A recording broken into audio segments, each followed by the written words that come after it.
Hello मित्रों, stock up down channel में आपका स्वागत है। मारुति सुजुकी जेप्रिस की रिपोर्ट में शेयर पर टारगेट 14,750 का तय किया गया है। इबिटा में 11% की गिरावट। एपीएस यानी औसत बिक्री मूल्य तो बढ़ा, लेकिन मार्जिन गिर गया। कंपनी का VP passenger vehicle market share लगातार घट रहा है। यह चिंता की बात है। एक नया आईसीई एसयूवी लॉन्च होगा।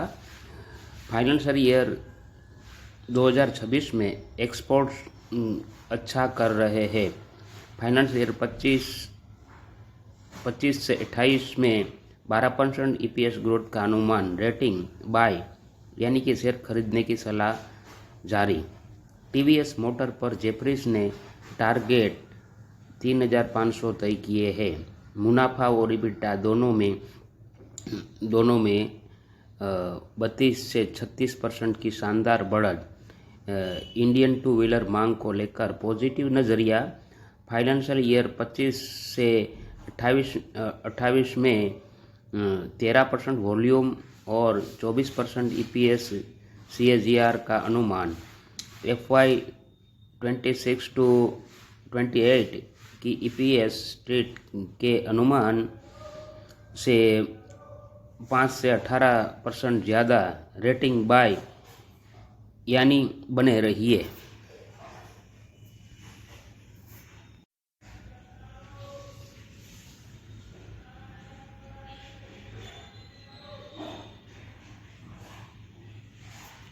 Eicher motor royal Enfield target 4,080। Morgan Stanley growth ठीक ठाक है, लेकिन मार्जिन पर दबाव है। कंपनी वॉल्यूम बढ़ाने पर जोर दे रही है। मार्जिन को लेकर उतनी शक्ति नहीं। स्टॉक में ज़्यादा उम्मीदें पहले ही दाम में शामिल है, मतलब थोड़ा रिस्की। रेटिंग अंडरवेट सतर्क रहने की सलाह। जेएसडब्ल्यू एनर्जी जेप्रिस बाय टारगेट 700 का है। केएसके और O2 पावर अधिग्रहण से ग्रोथ तेज है। रिपोर्ट आगे कहती है कि 43% इबिटा सीएजीआर अनुमान। फाइनेंशियल ईयर 25 टू 28 तक सीएसएलए ने अंडर परफॉर्म रेटिंग के साथ टारगेट 423 का तय किया है।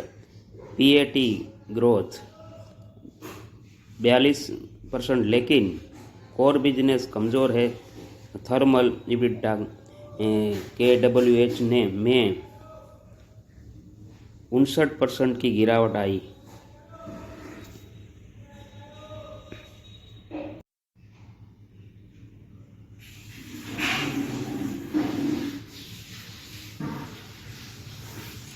चोला finance target 1475।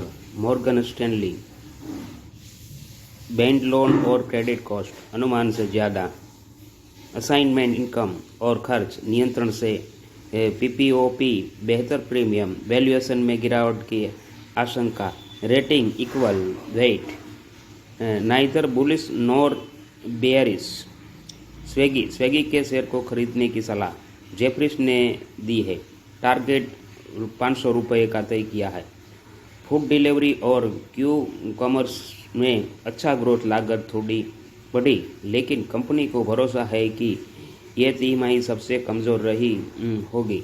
Morgan Stanley overweight target और 450 तय किया है। घाटे का अनुमान घटाया गया है। फूड डिलीवरी उम्मीद के मुताबिक है।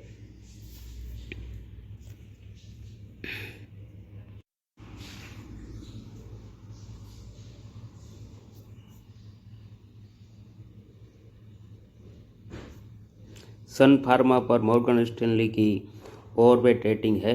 टारगेट 1948 तय किया है।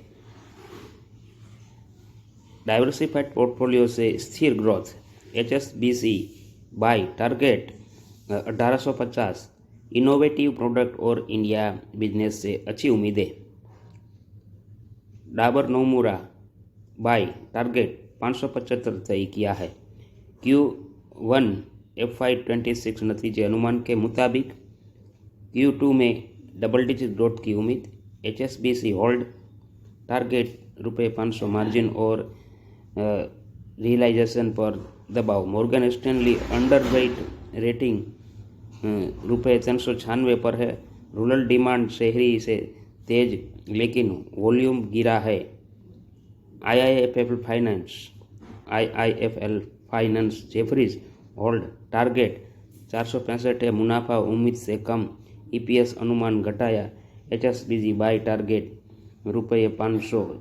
MFI credit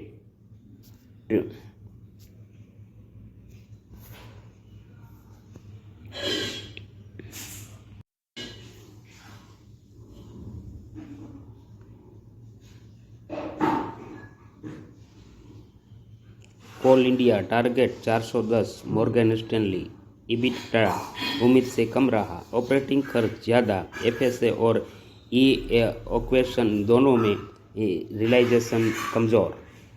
cans technology target 7,878। नोमोरा Q1 EBITDA बेहतर। ऑर्डर बुक मजबूत और जियोग्राफी और सेगमेंट में एंट्री से ग्रोथ पक्की। Maruti Suzuki target 14,750। Jefferies EBITDA गिरावट। APS यानी औसतन बिक्री मूल्य तो बढ़ा। महत्वपूर्ण जानकारी के लिए हमारे चैनल को सब्सक्राइब कीजिए। सब्सक्राइब बटन दबाइए।